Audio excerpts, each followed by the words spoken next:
Welcome to the Deep Dive. We sift through stacks of sources to bring you the key insights, the nuggets of knowledge you need. And today, we're diving into something pretty wild, a theory that really shakes up, well, everything you thought you knew about history. We're looking at work by mathematicians Anatoly Fomenko and Gleb Nosovsky, specifically their book, The Issue with Mongols, which is part of a bigger series called History, Fiction, or Science. And look, this isn't just a slightly different angle. No, it's a whole new chronology. They claim, and this is their language, that they can sink the entire paper fleet of consensual history using ice-cold facts and rock-hard scientific evidence. Big claims. So our mission today, let's try and unpack these claims, especially this really core one, that the Mongol Horde wasn't Mongol at all, but actually the Russian army and the Mongol yoke, just military rule inside a united Russian empire. Exactly. And this deep dive, it really invites you to question your assumptions, doesn't it? To look at historical events from a completely different angle, maybe connect some dots you never thought connected before. What's really fascinating, I think, is how they just rebuild history from scratch. Yeah. Starting with this massive shift in how we understand the quote-unquote Mongol invasion. Right, so let's get into that central idea. The Mongol Horde as the Russian army. The Tartar and Mongol invasion actually being the unification of Russia. I mean, for anyone who knows the standard Russian history, that's a tough one to swallow. It absolutely is. But that's the core of the new chronology. They claim this invasion was fundamentally the unification of Russia, specifically under the rule of what they call the Novgorod-Yaroslav dynasty and the Mongol yoke. Not foreign oppression, they say. No, it was a period of military rule, but within a unified Russian empire. And they make some incredibly specific, really startling identifications. Yeah. Like Genghis Khan, legendary figure. Right, the ultimate Mongol conqueror. Well, they say, nope. He's identified as Georgi, also known as Ryurik, and his original they place in the 14th century as Yuri Georgi Danilovich of Moscow. He's seen as the founder of this great, or Mongolian, as they put it, Russian Empire, the guy who kicked off the whole unification thing. Okay, hold on. Genghis Khan is a 14th century Russian prince from Moscow. That's quite the re-identification. What about Batu Khan, his grandson, traditionally? Yeah. The one who supposedly led the invasion into Ruses. Another major figure, right. They argue Batu Khan is actually Yaroslav, and his 14th century original, Ivan Danilovich Klita, who, interestingly, they say also held the title of Caliph. So this figure, Ivan Kalita Yaroslav Batu Khan, he continued the unification process, finished building this cyclopean empire, as they call it, and then this unified Russia gets divided among his kids into three hordes, golden, white, and blue. And the blue horde, crucially, includes modern Ukraine and Poland in their model. So it flips the script entirely. Instead of external conquest, it's internal consolidation, maybe civil war, leading to a unified state that then gets divided. That's the heart of it, and they keep going. Alexander Nevsky, the famous Russian hero saint, they identify him as Berk Khan. Berk, Batu's brother, Yeah. who converted to Islam in the traditional narrative. That's the one. And they also link Nevsky to Simeon the Proud Chanabek Khan in the 14th century. And then later, Dmitry Donskoy, the hero of Kulikovo, he's identified as Toktamish Khan. And his famous opponent at Kulikovo, Mamai the Temnik, he's identified as Ivan Velyaminov the Tisyatsky.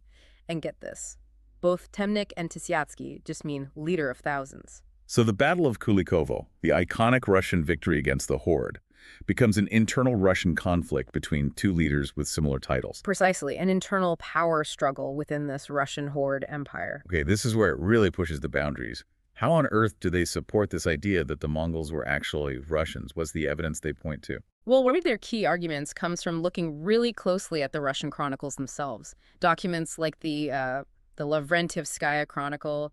They argue that if you read them without the traditional bias, they actually describe Russians fighting Russians during this supposed Mongol and Tartar conquest. They point out weird things like how Tartar victories seem to mysteriously benefit Russian princes, and often no specific Tartar leader names are even given, just Slavic names like a certain Plaskinia. So the chroniclers were describing a civil war, essentially, but later historians, maybe starting in the Romanov era, reinterpreted it as a foreign invasion to fit a different narrative. That's exactly the claim. They even look at the word Mongol itself. They argue it's just a shorter form of Megalian, or the Great, referring to the Great Prince, and Khan, just another word for Tsar. Linguistic arguments, too. What else? Well, this is another big one. They claim the Mongols were actually largely Christian.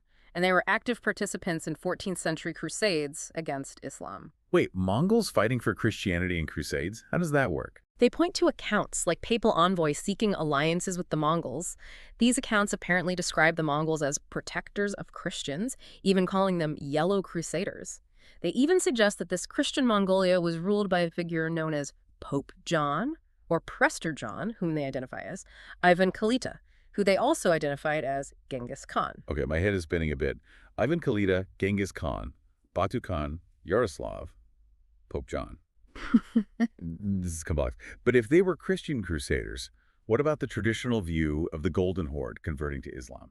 Well, the new chronology has an answer for that too. They basically argue that Islam, Orthodox Christianity, and the Latin Church hadn't really split definitively until much later, like the 15th or 16th centuries. And they suggest the first Muslims were actually Nestorian Christians, a branch originating near Mosul. So this idea of a more unified pre-schism Christianity allows for these Mongols to be involved in crusades before the major religious divides hardened. Okay, and you mentioned a shared Russian-Turkic identity. How does that fit in? They bring up examples like the Don Cossacks claiming the Azov region, which was supposedly Tartar territory.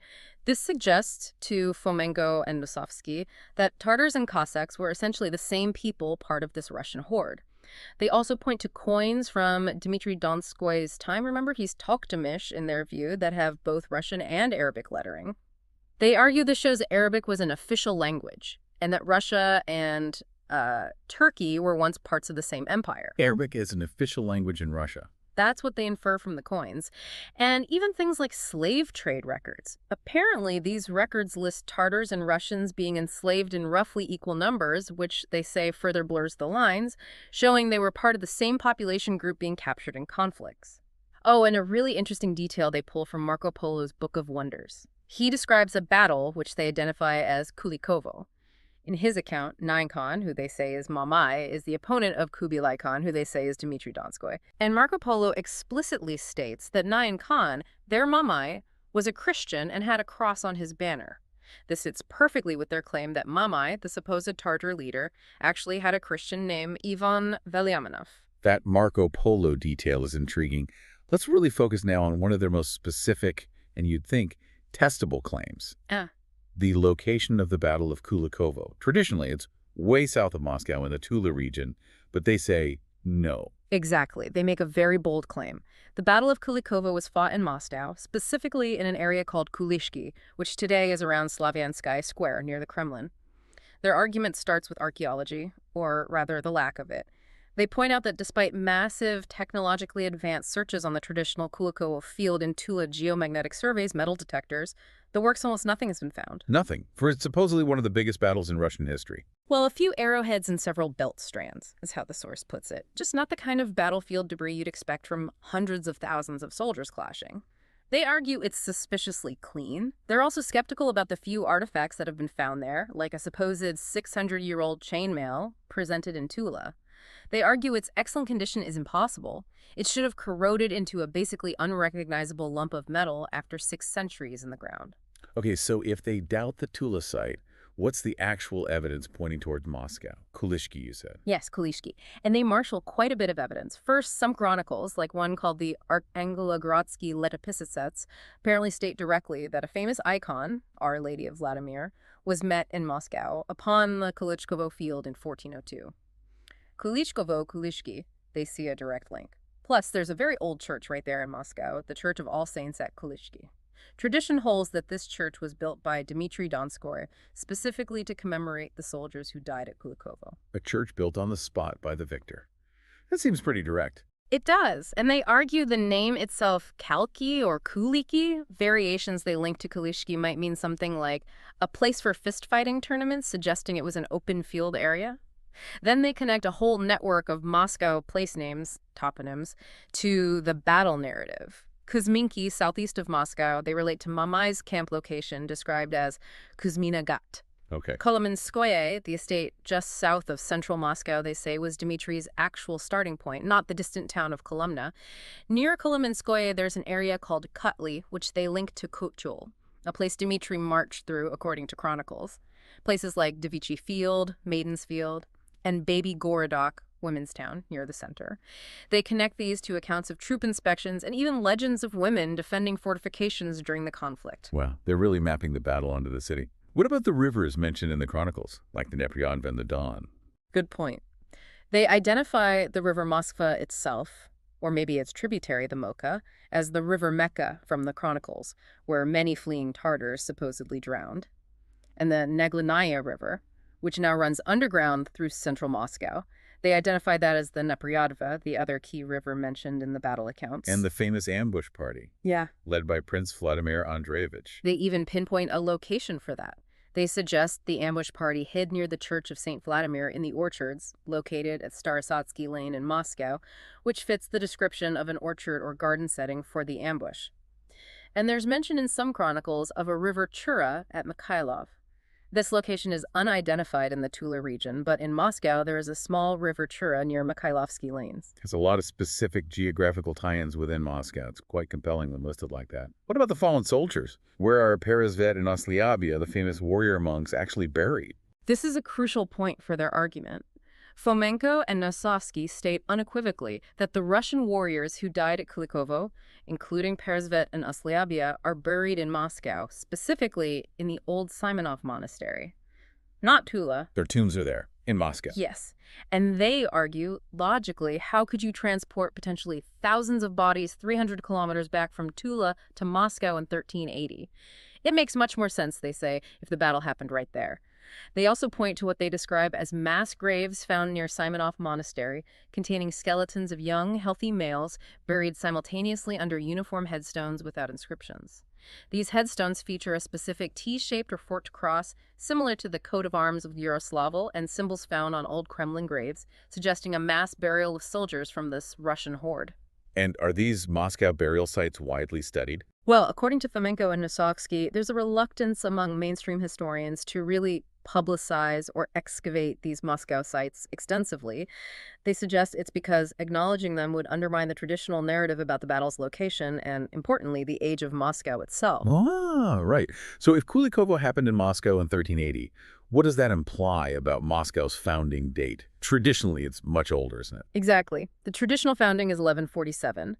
But the new chronology argues Moscow was founded much, much later, around 1382, actually after the Battle of Kulikovo in 1380. At the time of the battle, they suggest, Moscow was just a tiny settlement, and Kulishki was basically an open field. Dmitry Donskoy fortified it after the battle.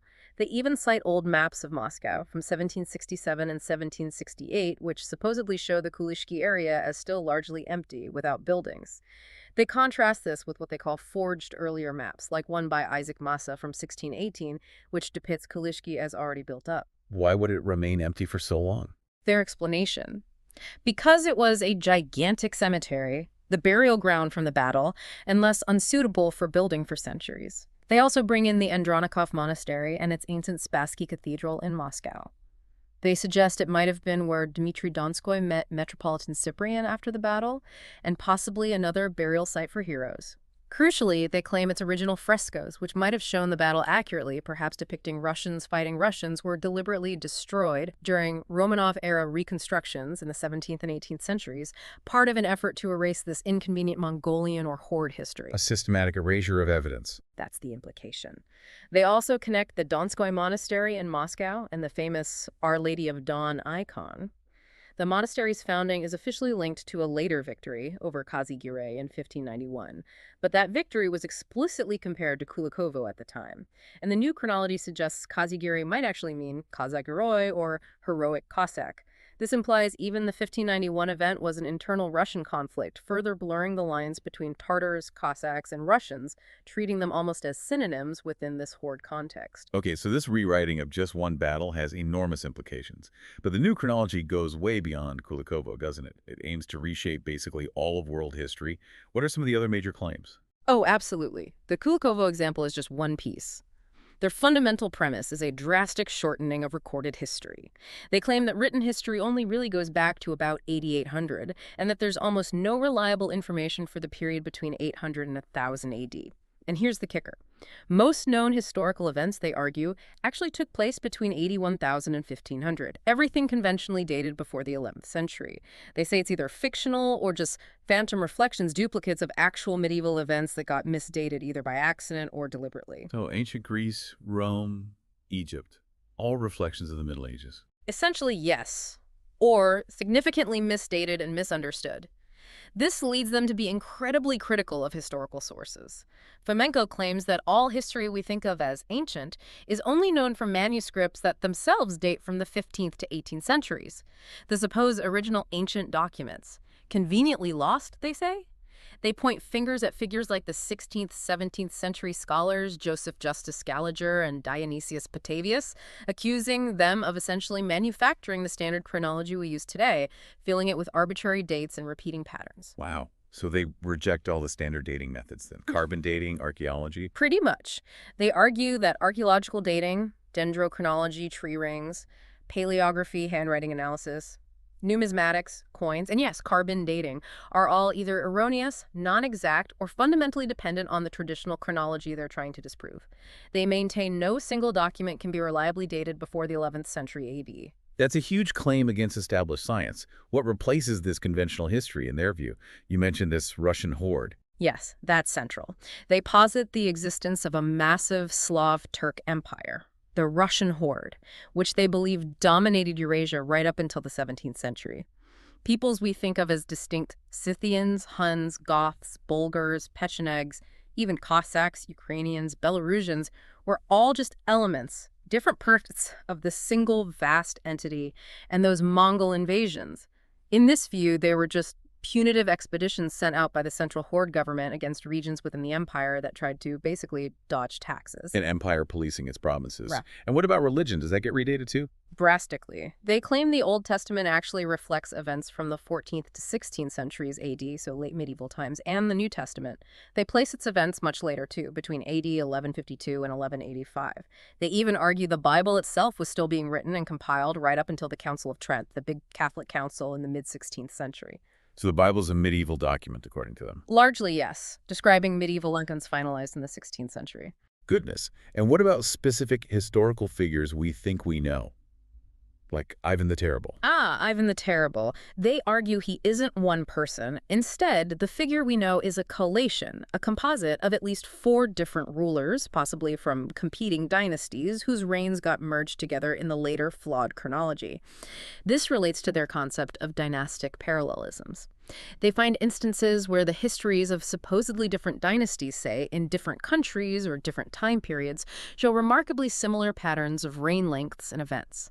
They argue these aren't coincidences, but evidence that these dynasties are actually phantom duplicates, the same historical sequence recorded multiple times as if they were separate. Can you give an example of that? One they highlight involves seals. They claim the seals of the Russian Grand Prince Vasily Slurd and his contemporary, the powerful Lithuanian Grand Duke Vytauft, are identical. Both depict a mounted warrior with a sword. Crucially, these seals lack the image of St. George slaying the dragon, which became standard on later Muscovite seals, starting with Ivan III. This similarity, they argue, points to a shared reality or identity that later got split in the historical record. Interesting. And they mentioned Novgorod earlier. What's their take on the capital of Russia? Right. They argue that in the 15th century, the real capital of Russia wasn't Moscow, which they maintain was still a pretty small settlement then, but rather Lord Novgorod the Great. But they don't mean just the city of Novgorod. They see it as a larger entity, an agglomeration of northern cities like Yaroslav, Kostroma, and Rostov. They suggest Russian history before Ivan III seems like a dark age, precisely because the surviving documents from this Novgorod-centered horde don't fit the later narrative constructed by Moscow after it took power. So Moscow essentially overwrote the earlier horde history centered elsewhere. That's their argument. They even reinterpret the fall of Constantinople in 1453. Conventionally, it's the Ottoman Turks conquering the Byzantines. But Fomenko and Nosovsky suggest Russian horde troops actually participated alongside the Ottomans. And they equate the word Ottoman with Ataman, a title for Cossack leaders, implying these were Slavic Balkan forces, part of the horde. They suggest that pro-Ottoman and therefore, in their view, pro-Russian horde factions actually won out within Byzantium. Okay, these claims are truly sweeping. They rewrite everything. So inevitably, how has the mainstream academic and scientific world reacted to the new chronology? Well, to put it mildly, it's been universally rejected by mainstream scholars. Historians, mathematicians, scientists, they generally label it as pseudoscience. While it has gained some popular traction, perhaps most famously promoted, at least in part, by the former world chess champion Garry Kasparov. Kasparov supports this. He expressed sympathy for some aspects, particularly the idea that art and culture didn't just disappear during the Dark Ages, which aligns with Fomenko's critique of that period. But it's not a full endorsement of the entire radical chronology. But among academics, the criticism is harsh. Russian critics have called it things like an embarrassment and a potent symbol of the depths to which the Russian academy and society have generally sunk. Western critics sometimes see it differently, maybe as reflecting a kind of renewed Russian imperial ideology or a sort of secular messianism, a grand unifying theory with Russia at its center. It even won an anti-prize for esteemed nonsense at the Moscow International Book Fair. Esteemed nonsense. Ouch. So what are the main specific criticisms from scholars? Why do they reject it so strongly? Several key reasons. Critics accuse Fomenko, who is a mathematician, of fundamentally misusing statistics. They say he alters data to make it fit his theories, selectively chooses historical sequences that seem to match while ignoring the vast majority that don't, and violates basic statistical principles. This, they argue, leads to finding artificial, better-than-chance correlations that aren't real. So manipulating the math to get the desired result. That's the accusation. And those dating methods Fomenko dismisses. Mainstream science stands firmly behind them. For example, they point to ancient cuneiform texts from Mesopotamia. These texts contain records of astronomical events like eclipses, described with such precision that they can be dated often to within a single day using modern astronomical calculations. And these calculations consistently agree with the conventional chronology, going back reliably to at least 600 BCE. Fomenko's timeline just can't account for this. Okay, astronomical evidence is pretty hard to argue with. What else? Dendrochronology tree ring dating. Scientists have built up continuous, overlapping tree ring sequences that are fully anchored in time and extend back over 12,000 years in some regions. This provides incredibly robust dating that directly contradicts Fomenko's idea of a radically shortened history. Numismatists, the coin experts, also push back hard. They point out that ancient coins often feature things like names of co-rulers, evidence of joint coinage between known historical figures, or coins being overstruck, a new design stamped over an old one. These features perfectly match the complex political realities known from traditional history and would be virtually impossible to explain if these rulers were just phantom duplicates created by chronological errors. So multiple independent lines of evidence seem to contradict the new chronology. Yes. And another major criticism is Fomenko's highly selective use of historical sources. Critics point out that he'll dismiss huge numbers of documents, entire historical traditions, as falsified whenever they contradict his theories. But then, paradoxically, he'll happily use specific details from those same supposedly falsified documents if they happen to support one of his particular points. Like using the Tartar relation account to argue Karakorum was in Russia while ignoring everything else in that account that contradicts his main identifications of who the Mongols were. Right, you can't really have it both ways with the sources. Exactly. It strikes critics as intellectually inconsistent. Well, this has certainly been a deep dive into a truly mind-bending alternative view of history. From the Mongol Horde actually being the Russian army to the iconic Battle of Kulikovo unfolding right in the middle of Moscow. The new chronology really does challenge the absolute foundations of what we think we know. It absolutely does. And regardless of whether you accept its conclusions, which, as we've said, mainstream scholarship does not, it really forces you to think about the nature of historical evidence itself. How are historical narratives constructed? How do we decide what's reliable? And how deeply ingrained can certain interpretations of the past become? While it's widely rejected, it serves as this, well, extreme reminder that all history involves interpretation. It's not just a collection of facts. So for you, the listener, what's the takeaway here? Maybe it isn't about deciding if Fomenko is right or wrong. Perhaps the real value is in prompting us to critically examine all historical narratives, even the ones we take for granted. To always ask that question, how do we know what we think we know? Think about how information gets preserved over centuries, how it gets interpreted and reinterpreted, whose stories end up being told, and maybe whose stories get erased or rewritten. This deep dive, if nothing else, should definitely spark some curiosity about the layers of history and the ongoing debates about how to understand our past. Makes you wonder, doesn't it, what other assumptions we hold about history might be worth questioning?